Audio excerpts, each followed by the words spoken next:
처녀가 잉태하여 아들을 낳을 것이고 그 이름을 임마누엘이라 하리라 하는 그런 메시아에 대한 예언으로 유명한 그런 본문이 있는 그런 성경입니다.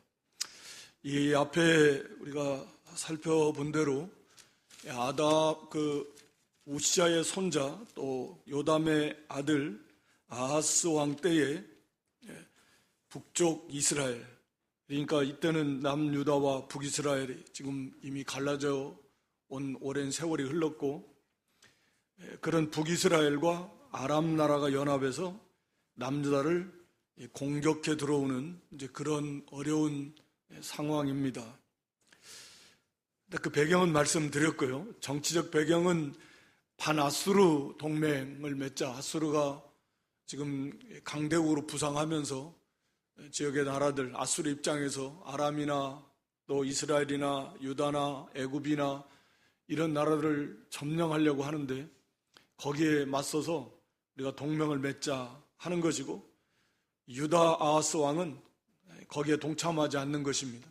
오히려 아수르의 편에 붙어서 아수르를 의지해서 그렇게 나라의 안전을 도모하려고 하는 거고, 그러니까 이제 북이스라엘과 아람이 그 남유다를 치겠다.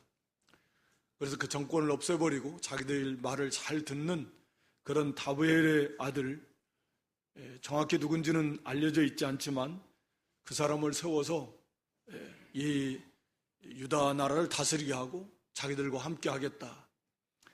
그런 나름대로는 자기들의 정치적 목적을 가지고 이 전쟁을 일으킨 거지만, 우리가 항상 영적인 면에서 본다면, 다시 말하면 이 세상 나라는 우리가 하나님께서 세상을 창조하시고 이 세상을 창조하신 궁극적 목적이 하나님의 나라를 세우시는 데 있다라고 하면 그건 분명한 거고, 그러면 사실 이 세상의 큰 틀에서의 모든 역사, 개인의 역사도 말할 것 없지만 이런 하나님의 그런 영적인 면에서의 의미를 우리가 떠나서는 생각할 수 없다라고 하는 거죠. 그냥 표면적으로 드러난 정치적, 경제적, 개인 간의, 국가 간의, 단체 간의 그런 것들만이 아니라 그것들 배후에는 반드시 영적인 전쟁이 있다라고 하는 것입니다.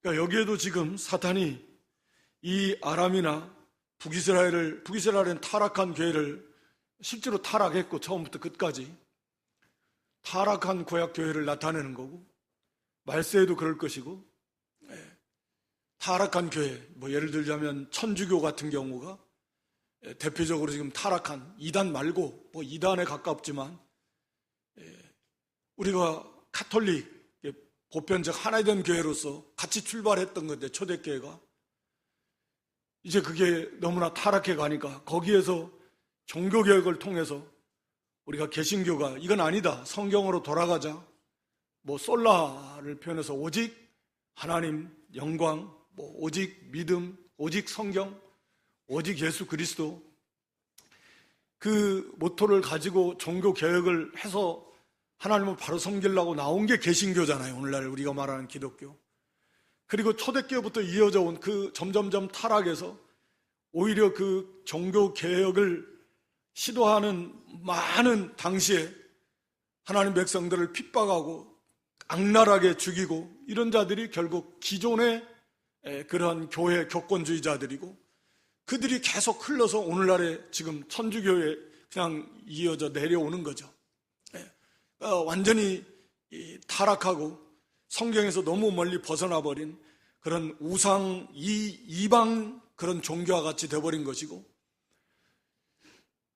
그래서 타락한 교회라고 하면 현재로도 앞으로도 그러겠지만 이 대표적인 게 이 가톨릭, 이 천주, 우리가 천주교라고 하는 이 세력이 될 것입니다만, 하여튼 간에 그것들과 이 타락한 세상 나라 이들이 합쳐서 그래서 핵심인 참교회 유다 하나님의 나라를 무너뜨리겠다. 하나님은 다윗 언약을 통해서 다윗의 후손을 통해서 메시아가 오시고 그 메시아를 통해서 하나님의 나라를 세우시겠다라고 하는 게 이 세상을 궁극적으로 창조하신 목적이고 하나님 나라를 세우는 건데, 사탄은 이 당시에도 이 다윗 왕권을 완전히 무너뜨려 버리겠다.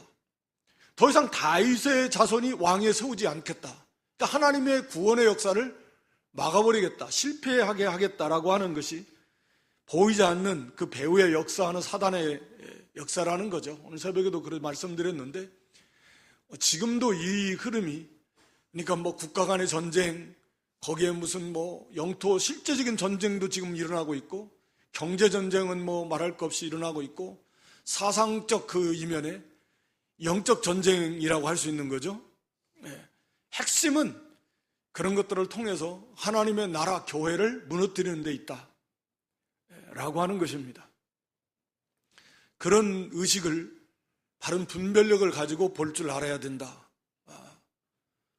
그걸 위해서 기도해야 됩니다.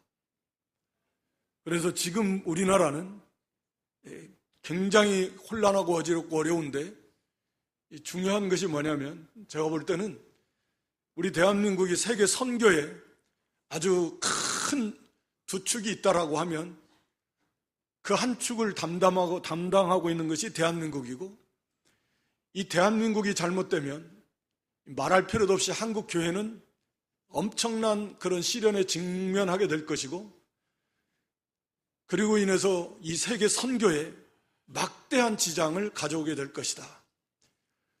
이 보이지 않는 가운데서 이 영적인, 이게 뭐 정치적 이런 걸 떠나서 사람들은 그걸 가지고 뭐 이편 이런 게 아닙니다. 그래서 결국은 하나님의 나라를 언제나 이 무너뜨리려고 하는 그런 영적인 전쟁이고, 그것이 그 이면에 이제 표면적으로 나타나는 게 뭐 이런 전쟁 저런 전쟁이 있고, 하나님의 섭리 속에서 우리가 구약 역사, 성경 역사만 보더라도 뭐 아수르, 아람, 주변에 뭐 바벨론, 메데, 바사, 결국은 그런 것들을 통해서 하나님의 나라를 세워나가시는 하나님이십니다. 그들은 아수르나 바벨론에 다 하나님 나라를 완전히 하나님의 뜻을 모르고 몽둥이로 사용되는 수단과 방법으로 이용당하는 줄 모르고 아예 하나님의 나라를 말살시키려고 했지만, 하나님께서는 그것들을 허락하지 않으시고 하나님의 나라를 하나님께서 지켜나가신다. 그러니까 하나님 나라는 완성된 거나 다름없고 안전하게 세워져 나갈 것임이 분명하지만, 그러나 그 이제 과정 속에서 우리나라에 속해 있는 한국교회가 어떻게 끝까지 이 사용당하고 쓰임받을 수 있을 것인가, 이게 중요하잖아요. 어떤 의미에서 우리 입장에서는. 그런 분별력을 가지고 기도를 많이 하시기 바랍니다. 그래서 이 전체 세계 선교, 하나님의 나라를, 그래서 뭐 저는 개인적으로 감히 생각을 하는 것은 아직 그래도 세계 선교의 막바지에 이르렀지만, 아직도 그래도 이 선교사들이 해야 될 일이 많고, 그걸 위해서 기도로, 물질로, 또 실제로 몸으로 이 선교사에게 동참해야 될 한국교회의 사명이 크기에, 어쩌면 하나님께서 이 나라를 다시금 안정시켜서 한국교회를 세워주시지 않겠나, 끝까지 사용해 주시지 않겠나라는 그런 개인적인 소망을 가지고 또 기도합니다.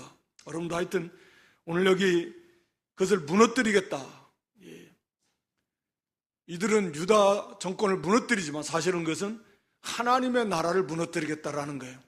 그래서 하나님께서는 이사야 선지자를 통해서 그들의 계획은, 그들의 도모는 결코 서지 못할 것이다, 이루어지지 못할 것이다.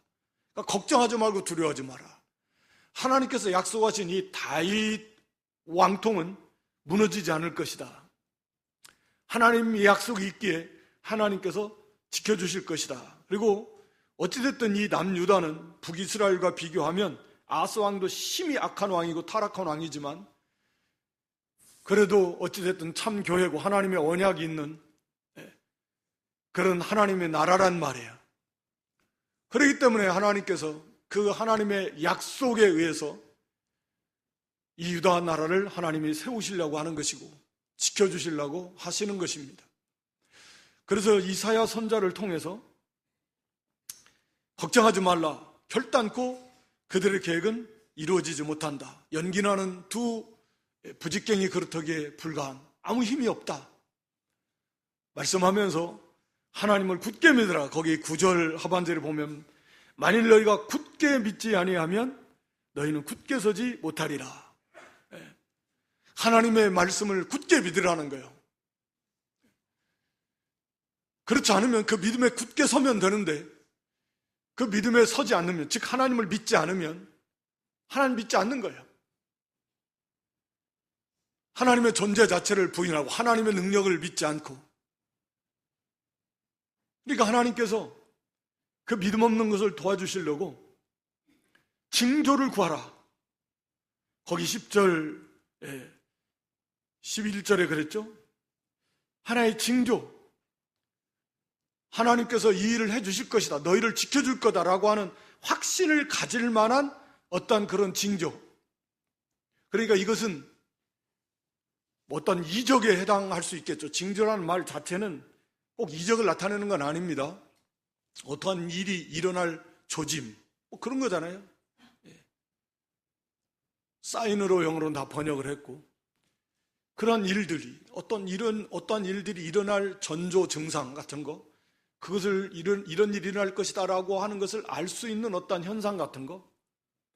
하나님께서는 특별히 높은 곳에서든지, 다시 말하면 하늘에 속한 것이든지, 아니면 깊은 저 음붓, 그러니까 인간의 힘과 능력으로 생각으로 감히 이룰 수 없는 그런 것이라 할지라도 원하는 대로 하나님께서는 다 해주시겠다. 믿음 없는 아하스, 믿음 없는 이스라엘을, 유다 백성들을 향해서 그들이 좀 믿음을 가질 수 있도록, 하나님을 좀 신뢰하고 하나님을 의지하고 하나님께로 돌이킬 수 있도록 그럴 만한 그런 특별한 징조를 보여주시겠다.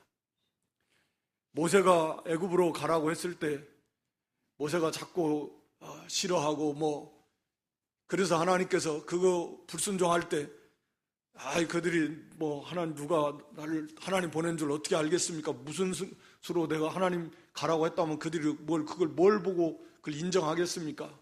그렇잖아요, 인간의 생각으로는. 그때 하나님께서 징조를 주셨습니다. 기드온을 하나님 보내시면서도 기드온이 또 요구할 때 그 징조를 하나님은 보여주셨습니다. 하나님께서 필요하면 그 징조를 보여주시겠다. 원래 하나님 말씀을 그대로 믿으면 되는데 믿음이 없으니까 하나님이 정말 그렇게 할 수 있는 걸 보여주세요. 사람 편에서 먼저 요구하면 그 하나님을 시험하는 것이고, 진짜 하나님 우리와 함께 하시는 증거를 보여줘 보세요. 하나님 우리를 가나안 땅으로 인도하신다고 그랬는데 정말 나는 믿을 수가 없다, 나는. 그러니까 인도하신다라는 걸 우리가 믿을 만한 어떤 징표를 좀 보여주세요. 이런 것은 하나님을 시험하는 거잖아요. 진짜 하나님이 약속대로 하실 수 있는 분인지, 우리와 진짜 함께 하시는 분인지, 그런 능력이 있는 분이신지 좀 믿지 못하겠으니까 그럼 믿을 만한 어떤 징조를, 그 증거를 좀 보여주십시오. 그게 시험하는 거잖아요. 하지 말라 그랬거든, 성경은. 그런데 하나님은 일부러 이렇게 특별한 경우에 오히려 구하라 그랬어요. 그래서 한번 하늘에 속한 것이든지 자 죽음, 음부에 속한 예를 들어서 아마 죽은 자부터 일어나 누구 살려주십시오 그러면 아마 금방 데리고 왔을 겁니다. 죽은 지 몇십 년 된 사람이라도 어떤 징조든지 우리 하나님 능치 못할 일이 없으신 하나님이시니까, 그렇게 하나님 믿지 못하니까 하나님께서 그런 유다를 사랑하셔서 하나님을 믿으라고, 그들을 두려워하지 말라고 믿음에 굳게 서라는데 믿지 않으니까, 그럼 하나님께서 징조를 한번 구해라. 높은 곳에 있는 하늘에 속한 것이든지 자 죽음의 세계 수월에 속한 것이든지 구해라. 그럼 내가 주겠다 라고 하나님께서 그렇게까지 허락을 해주셨는데, 그런데 아하스는 12절에 가서 보면 저는 구하지 않겠습니다. 감히 어떻게 내가 여호와 하나님을 시험하겠습니까? 그 시험하는 죄를 나는 저지르지 않겠습니다. 그러니까 이건 언뜻 보면 참 믿음이 있는 것처럼 보이는 그런 거지만 사실은 이제 이어서 바로 13절에 말씀하죠. 이사야가 그때 다윗의 집에 원하건대 들을지어라. 너희가 사람을 괴롭히고서 그것을 작은 일로 여기서 또 나의 하나님을 괴롭히려 하느냐. 하나님을 지금 믿지 않겠다라는 거예요. 그 열왕기하 16장 7절로 9절 말씀이죠. 열왕기하 16장 7절로 9절 보여줘 보세요. 거기에 보면 이 아하스는 이미 아수르에게 사신을 보냈습니다. 그래서 여기 나는 왕의 신복이고 왕의 아들이라, 아하스가 그렇게 사신을 보내면서, 그러면서 이들이 아람과 이스라엘이 나를 친히 올라와서 나를 구원하소서 하고 8절에 그 곳간에 있는 다 은금을 내어다가 아수르 왕에게 다 예물로 보냈습니다. 그러니까 이미 이 아하스는 아수르 왕에게 나는 당신의 신복이고 아들입니다, 이 지금 아람 또 이스라엘 북이스라엘 연합군대가 얘를 쳐들어오니까 와서 좀 여기서 우리를 구원해 주소서, 그러면서 은금을 다 싹싹 긁어가지고 보내면서, 그러니까 아수르가 그걸 듣고 와서 다메섹을 쳐서 점령하고 르신을 죽였습니다. 아람 왕 르신을 죽였다 그 말이에요. 이것은 이제 압축해서 지금 열왕기하 여기 16장 9절의 말씀은 압축해서 기록한 말씀입니다. 이렇게까지는 시간이 많이 걸립니다. 그런데 그래 놓고는 다시 말하면 아하스는 아수르를 의지하는 거예요. 내가 다 그렇게 사신 보내놨고 이제 아수르가 와서 구원해 줄 건데 무슨 하나님 구하기는 하나님을 믿지도 않고 의지하지도 않습니다. 아수르를 의지하는 거예요. 그러니까 하나님이 너무 괴로워, 사람을 괴롭게 하고, 사람을 괴롭게 한다라는 말은 백성들 혹은 그 가운데 있는 진실한 믿음의 사람들, 아하스 시대에 그렇게 불신앙으로 우상 숭배, 심지어는 인신제사까지 어린아이들을 막 뜨겁게 놋새로 달궈진 그런 몰렉 우상에게 바쳐지는, 막 태워서 죽이는 끔찍한 인신제사까지 드리고, 얼마나 타락한 시대입니까? 그러니까 전 그 가운데서 백성들이 고통을 많이 당할 뿐만 아니라 특히 그 가운데 참 믿음의 사람들은 얼마나 고통을 당하고 핍박을 당하고 어려움을 당하겠습니까? 그래서 백성들도 다 고통을 당하고 있고, 또 그런 것도 그것을 작게 여겨서 심지어는 이제는 하나님도 괴롭히려고 하는, 하나님은 사랑하셔서 징조를 구하라고 하면 내가 보여주겠다, 그래서 하나님을 믿으라고, 제발 하나님 의지하고 하나님께로 돌아오라고. 이게 언제나 변함없이 이스라엘을 향한, 하나님 백성들을 향한 하나님의 정말 사랑입니다. 이런 표현이 하나님 앞에 합당한지 모르겠지만 우리 인간적인 표현으로 하면 우리 짝사랑이다, 외사랑이다 그런 표현도 하는데, 이스라엘 백성들은 하나님을 사랑하지 않는다. 하나님께서는 그렇게 끊임없이 이스라엘 백성들을 향해서, 이게 마치 부모 관심 없는 자식을 향한 부모의 사랑처럼 하나님의 형상대로 지음받은 하나님이 주신 그 본능이니까 끊임없이 하나님께서는 이스라엘 백성들 손을 벌렸다, 돌아오도록 은혜를 베풀어 주시기를 원하시지만 그것을 거부하는 그런 패역한 아하스와 이스라엘의 모습을 여기서 보여주는 겁니다.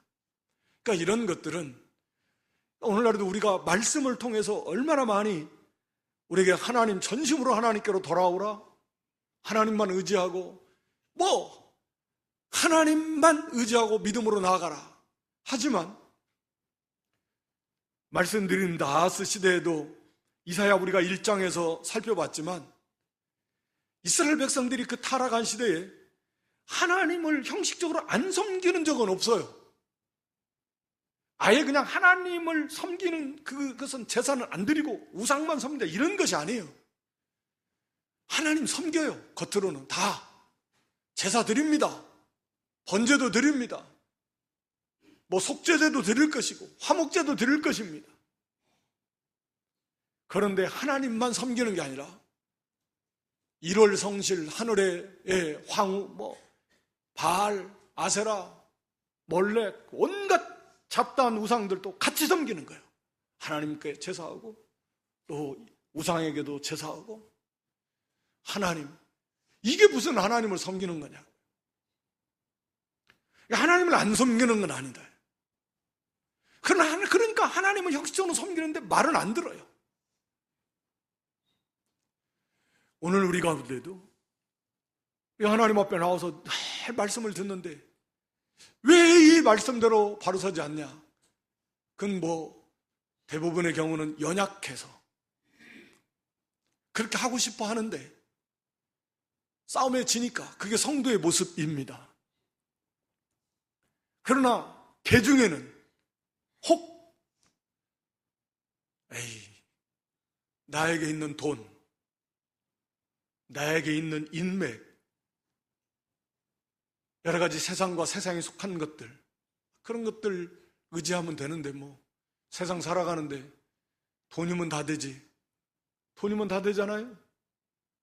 돈으로 안 되는 게 있나? 뭘 구태여 그걸 그렇게 믿음으로 살려고 아등바등하고 하나님 의지하려고 아등바등할 게 뭐 있어요? 돈이면 다 되고 부탁하면 되고. 그러니까 이스라엘 백성들이 하나님을 형식적으로 섬기면서 각종 우상을 섬기며 그런 거예요. 오늘날에는 돈이 우상, 사람이 우상, 우상적인 것들 똑같은 거예요. 이게 모양만 조금 다르지. 그래서 진실로 하나님 한 분만을 안 섬겨요. 돌아오지 않아요. 왜? 그 안에도 딱 있으니까. 그러니까 나와서 듣기는 듣는데 안 되는 거예요. 야하스처럼 하나님만 한 분만을 붙들어야 되는데 그렇지 않습니다.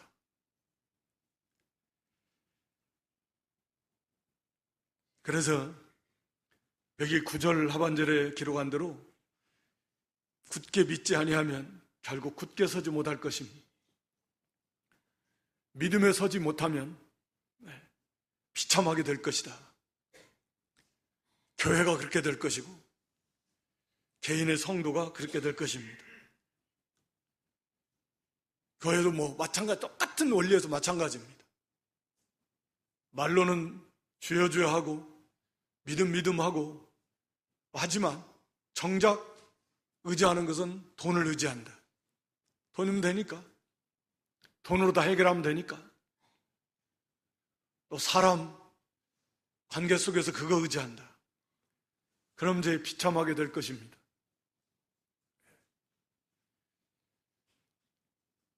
거기 예레미야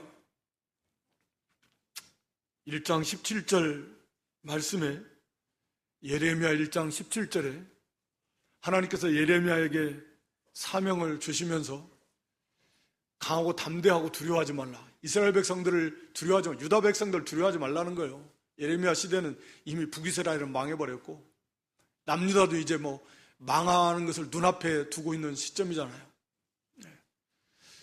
그러니까 유다 백성들 두려워하죠. 하도 폐역하고 잡아 죽이려고 그러고 핍박하니까. 그런데 여기 내가 그들 앞에서 두려움을 당하지 않게 하리라. 이 개역 개정은 지금 이렇게 번역했지만 두려워하지 말라. 이 바른 성경은 그렇지 않으면 네가 그들 앞에서 두려움을 당하게 될 것이다. 또 우리 개역 성경은 이 두려워하면 그러면 네가 두려움을 당하게 될 것이다. 그 말이에요. 이 개역 개정은 이걸 의역을 완전히 해가지고 두려워하지 말라.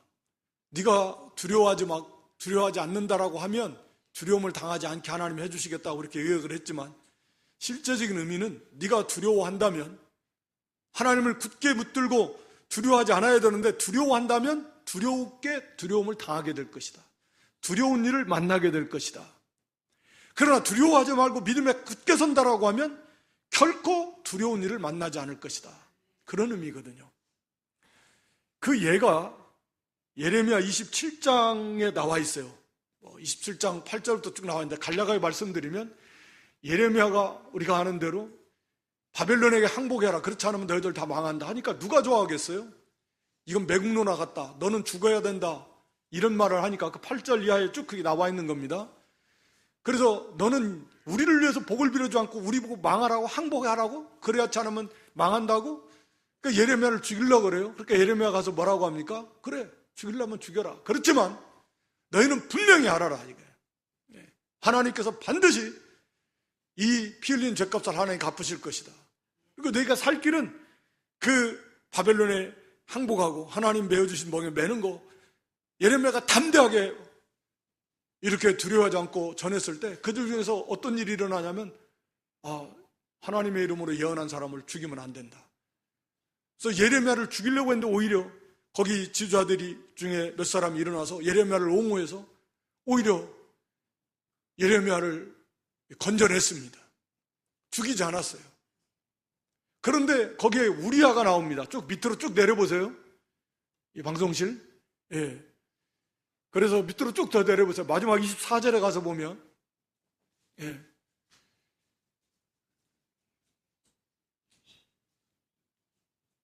24절 마지막 끝절. 제가 하여튼 예레미야 27장 24절에 가서 보면 22절, 22절 그것들이 바벨론으로 14절인가요?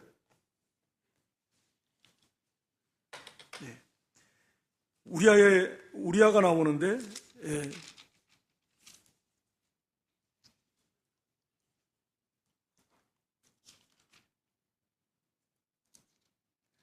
이게 본문을 제가 잘 26장인데 예레미야 26장인데 27장이라고 했네요. 죄송합니다. 예레미야 26장이네요. 26장에 보면 26장 20절에 우리아라고 하는 사람이 나와요. 근데 예레미야와 똑같이 예언을 했어요. 예레미야와 똑같이 예언을 했는데, 근데 이 우리아는 여호야김과 그 용사들이 우리아를 죽이려고 하니까 두려워서 애굽으로 도망가 버렸어요. 그러니까 똑같이 예언을 했습니다. 예레미야도 똑같이 예언을 했고 이 우리아도 예레미야와 똑같이 예언을 했어요. 그런데 예레미야는 두려워하지 않고 담대하게, 그래, 뭐 죽이려면 어쩔 수 없는데 죽여라. 그러나 반드시 하나님께서 너에게 행한 대로 갚으실 것이다. 그러니까 사람들이 거기 지도자들이 일어나고 거기 아이감의 아들, 손자, 그 사반의 아들 아이감이 대표적으로 일어나서 예레미야를 지켜주고 구원해냈습니다. 그런데 이 우리아는 두려워서 애굽으로 도망가 버리니까 오히려 여호야김이 사람을 애굽으로 보내가지고 애굽에 도망간 우리아를 잡아다가 죽여버렸습니다. 우리아도 똑같은 예레미야와 똑같은 내용으로 예언을 했는데, 선포를 했는데, 예레미야는 담대하게 하나님 의지하고 나가니까 죽인다고 했다가도 결국은 예레미야를 죽이면 안 된다는 사람들이 일어나서 예레미야 죽음을 막았습니다. 그런데 우리아는 똑같이 예레미야와 같이 그 말씀을 선포했는데 죽인다고 하니까 두려워서 애굽으로 도망가 버리니까 애굽까지 이 여호야김도 우시아의 아들인 악한 왕이잖아요. 사람 보내가지고 잡아다가 요시아의 아들인데 죽여버렸습니다. 이게 믿음에 굳게 서면 하나님께서 그 두려운 일을 당하지 않게 해주십니다. 그런데 믿음에 서지 못하면, 결국은 하나님의 말씀을 믿지 못하면 오늘 여기 북이스라엘처럼 이 남유다처럼 비참하게 될 것이다 라고 하는 거죠.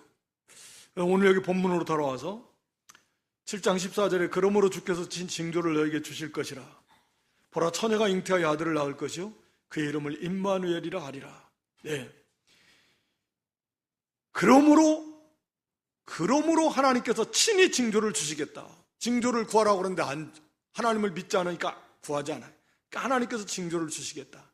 다시 말하면 하나님이 약속대로 이 이스라엘 백성들, 유다 백성들을 하나님이 지켜주시고 하나님이 약속한 이 구원을 완성하자, 하나님 나라를 완성하실 것이라고 하는 확실한 징조를 하나님께서 주시겠다. 우리는 뭐 결과를 다 알고 있으니까 그런 말씀이잖아요. 그래서 처녀가 잉태하여 아들을 낳을 것이고 그의 이름이 임마누엘이다. 임마누엘은 엘은 하나님이시니까 하나님이 임마누 함께 하신다. 그러니까 하나님이 함께 하신다.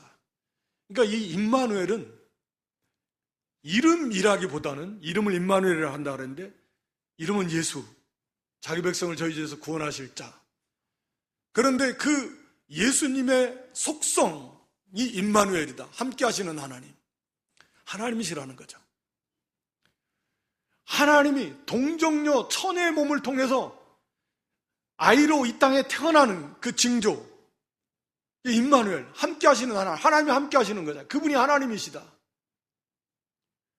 이것이야말로 하나님께서 유다 이스라엘 백성들을 향한 확실한 징조, 이보다 더 완성된 징조는 없죠.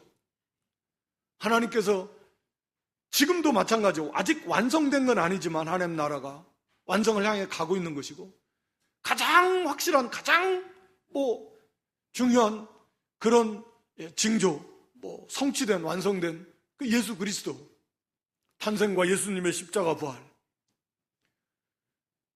그를 통해서 이제 주님의 재림으로 일어난 구원의 완성, 하나님 나라 완성, 세상 심판, 이것이 반드시 이루어질 거라고 하는 가장 확실한, 가장 위대한, 가장 큰 그런 영광스러운 징조인 것입니다.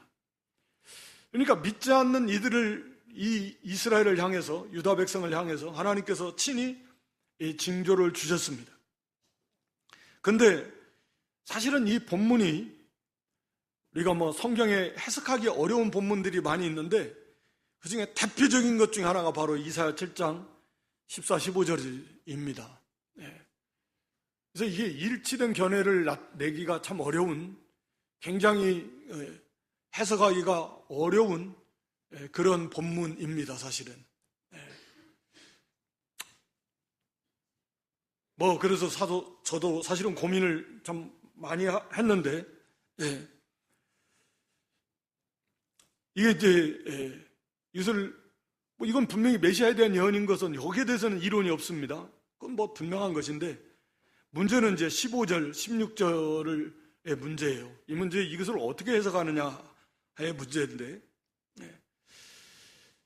그러니까 여기 15절은 그가 악을 버리며 영어로는 he라고 삼진 단수로 이렇게 받아서 번역을 했습니다. 그가 악을 버리며, 즉 여기서 그는 당연히 임마누엘로 오신 예수 그리스도 메시아를 가리키겠죠. 그분이 악을 버리며 선을 택할 줄 알 때가 된다면 선악을 분별할 나이가 된다, 그 말이잖아요. 선악을 분별할 나이가 된다. 이것은 보통 아이가 보통 12세, 3세 정도로 이렇게 보통 봅니다.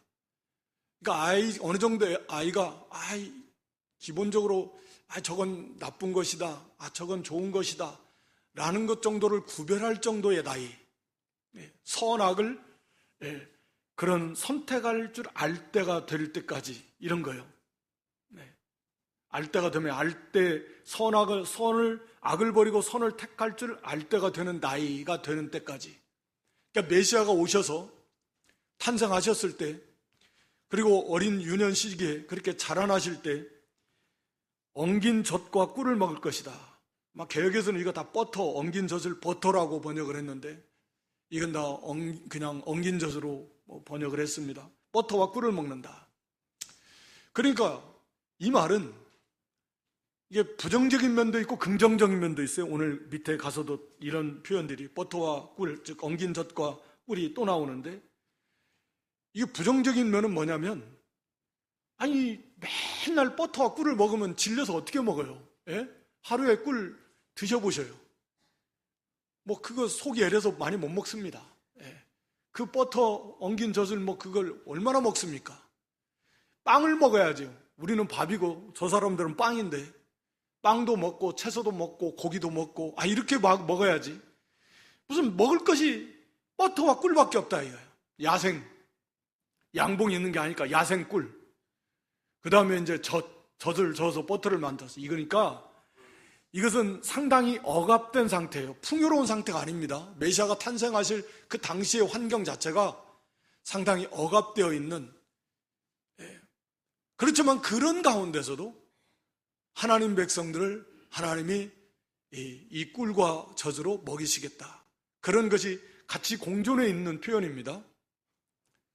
그리고 이때까지도 다시 말하면 메시아가 오실, 하나님이 사람이 되어 오실 그때까지도 이 유다는 건재할 것이다, 망해 없어지지 않을 것이다 라고 하는 것이 여기에 담겨져 있는 거죠.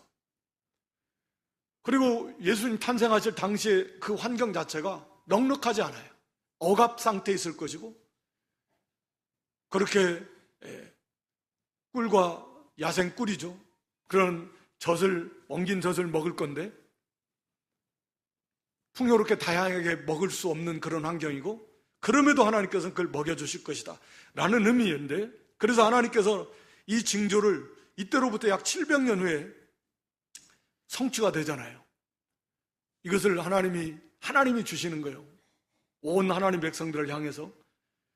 그리고 이제 16절은, 문제가 16절부터인데, 대저 이 아이가 악을 버리며 선을 택할 줄 알기 전에 네가 미워하는 두 왕의 땅이 황폐하게 되래. 여기서 네가 미워하는 두 왕의 땅은 당연히 북이스라엘과 아람 나라를 가리킵니다. 여기서 네가 미워한다라는 거 아스를 말하는 거고, 네가 미워하는 지금 저 북이스라엘과 아람 나라가 황폐하게 될 것이다.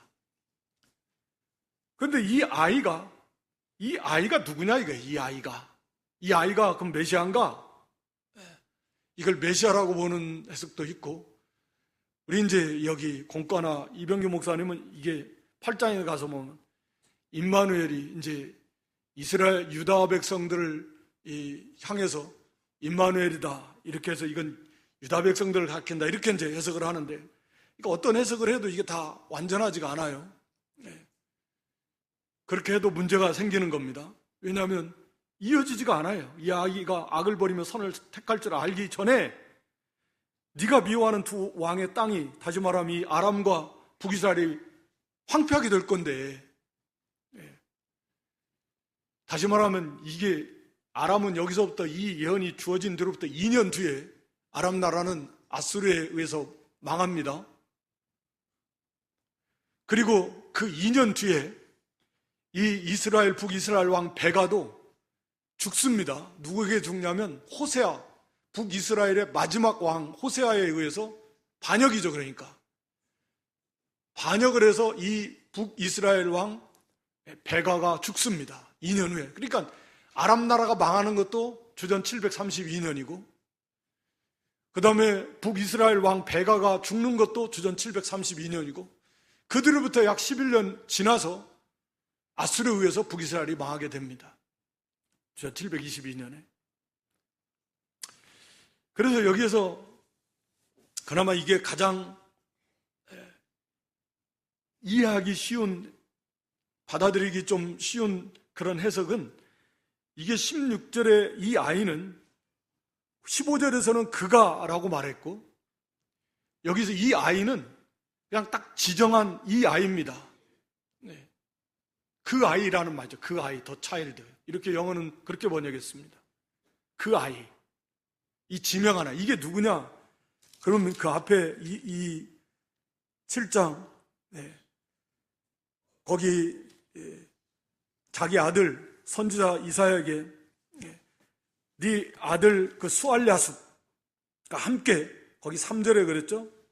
너와 네 아들 수알랴숲과 함께 아하스 왕을 만나러 가라. 그러니까 지금 아하스의 아들 스알랴숲을 가리키는 나라는 말이 이렇게 될 때, 이게 가장 여기에 맞는 해석, 취할 수 있는, 받아들일 수 있는 해석으로 보여져서 저는 이제 그렇게 이거를 이해를 합니다.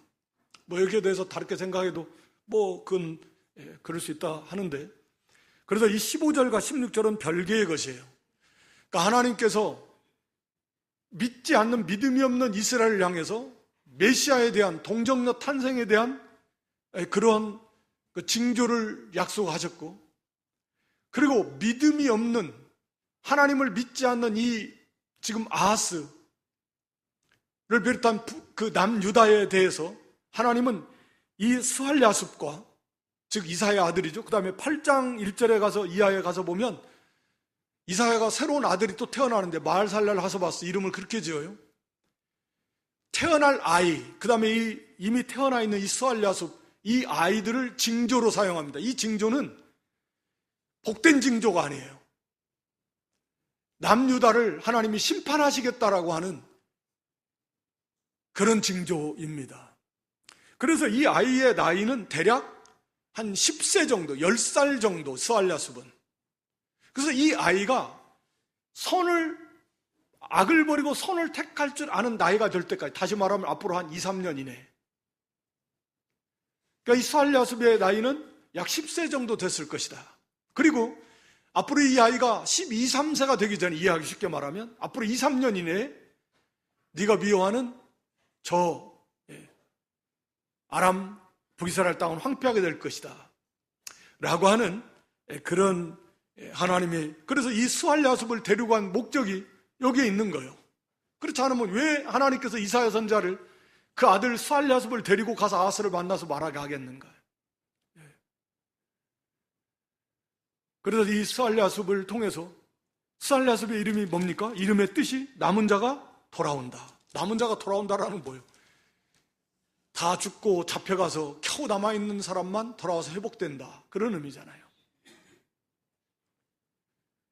그래서 황폐하게 될 것이고 이제 노략이 속게 된다라고 하는, 태어날 이사야의 그 아들 마알살랄 하서바스를 이름을 그렇게 지어서 속히 노략이 이루어지게 될 것이다.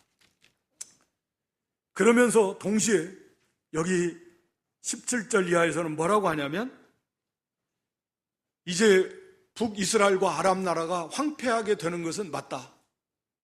하나님께서 그들로부터 유다를 지켜주는 건 맞는데, 문제는 그 유다가 정작 그들이 돈을 많이 주고 아수르에게 청했잖아요. 그래서 상내온 삭도다, 세내온 삭도, 거기 20절에 그렇게 말했죠.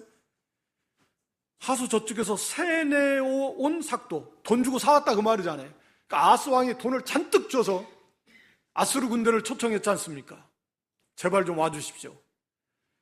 그랬는데 정작 그 아수르 왕의 군대가 남유다를 비참하게 만들 것이다 라고 하는 것입니다. 한 절만 보고 마치겠습니다. 시간이 좀 간데, 역대하 28장 16절로 21절입니다. 역대하 28장 16절로 21절에 보면 아하스가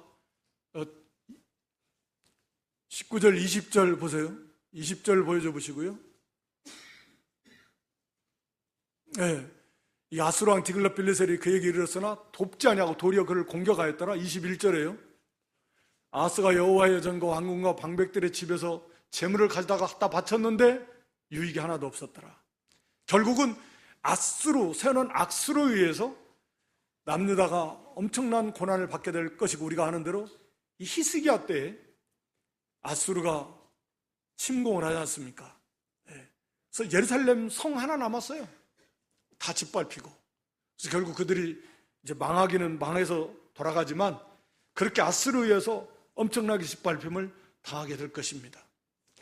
그래서 믿지 않는 너희들에게, 믿는 자들에게는 메시아 예언, 동정녀 탄생 예언을 통해서 하나님께서 구원해 주실 것을 확실히 믿고 바라볼 것이지만, 그 하나님을 믿지 않는 아하스 시대, 그 시대 사람들은 너희들에게 주어지는 것은, 그것은 심판입니다.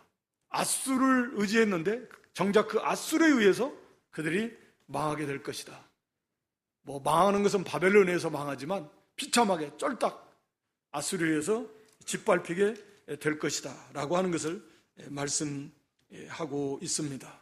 오늘 여기 하나님께서는 하나님의 백성들을 향한 그런 변함없는 사랑,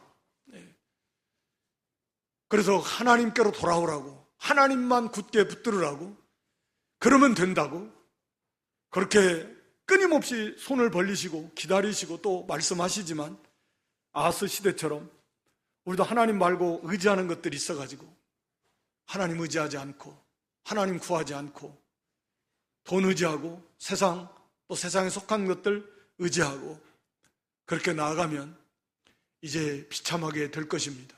의지했던 아수르에 의해서 짓밟힌 것처럼 의지했던 세상과 세상에 속한 것에 의해서 비참하게 되게 될 것이다 라고 하는 것을 우리가 항상 기억하고, 또 언제나 이 싸움은 영적인 면에서 볼 때 드러난 현상이 아니라 그 뒤에 감춰져 있는 하나님의 나라를 무너뜨리려고 하는 그런 영적인 싸움이다.